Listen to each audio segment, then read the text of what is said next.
Bonjour, bonjour. Ça y est, on y est. Deuxième vidéo. Merci, vraiment un énorme merci. J'ai eu des super retours.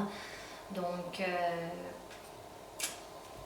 voilà, trop chouette, trop chouette. Grâce à toi, grâce à vous, c'est juste énorme. Donc merci.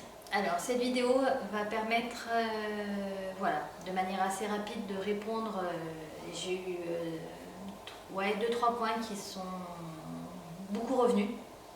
Donc je vais essayer d'y répondre assez rapidement. Le premier, eh ben, c'était tu peux nous faire voir ton coussin de la colère? Ok. Attention, c'est un coussin qui appartenait à mes enfants, que voilà, j'ai décidé de lui donner une deuxième vie. Donc un peu d'indulgence. Voilà. Il est là. Il est sympa comme coussin de la colère, hein, avec des grands sourires, une couleur bien vive et bien sympa. Le voilà. Donc chacun peut avoir un coussin de la colère. Je trouve que c'est un super outil qui mange pas de pain, comme on dit chez nous.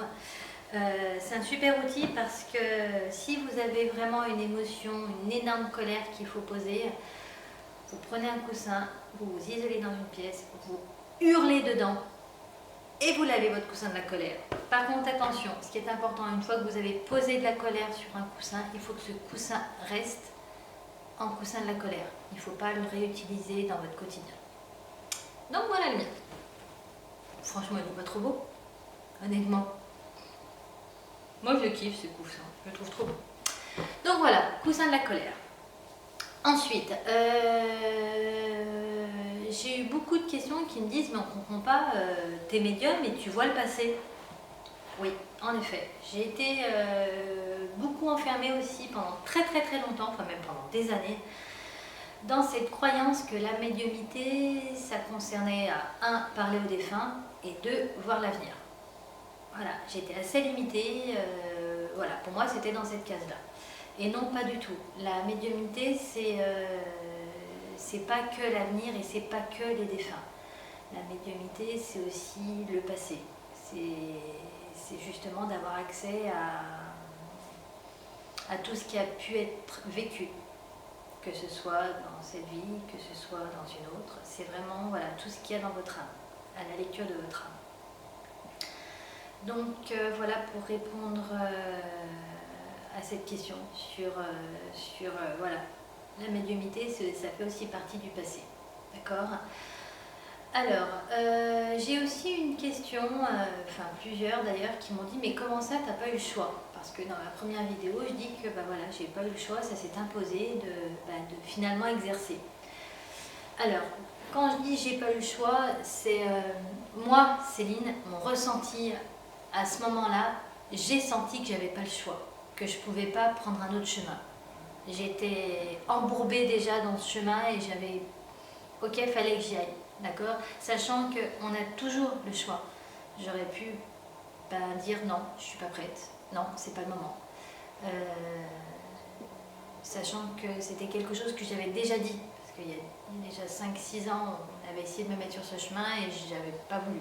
Voilà, j'étais pas prête, c'était pas le moment. Donc c'est important de vraiment prendre conscience qu'on a notre libre arbitre, d'accord? On a notre libre arbitre de se dire, ok, j'y vais ou j'y vais pas. On a le choix, d'accord? Donc voilà, pour moi j'avais pas le choix. Au niveau où j'étais arrivée avec les capacités qu'on m'avait données, je ne voyais pas aller ailleurs.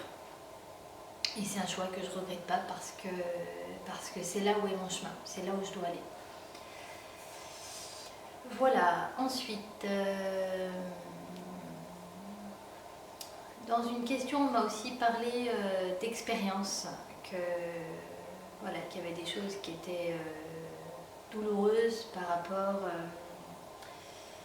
à ce que les gens pensent. Alors, on est quand même dans un monde, dans une époque qui s'ouvre de plus en plus à la médiumnité, à la spiritualité. Comparé à 20 ans, on était encore à brûler sur un bûcher, hein. On était un peu considérés comme des sorcières, hein.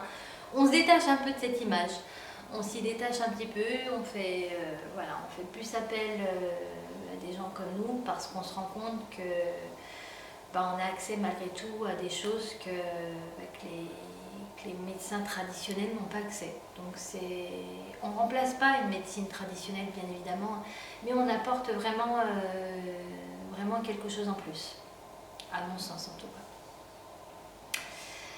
Je crois que j'ai répondu aux 2-3 questions. Je réfléchis. Oui, je crois que j'ai dû répondre à tout.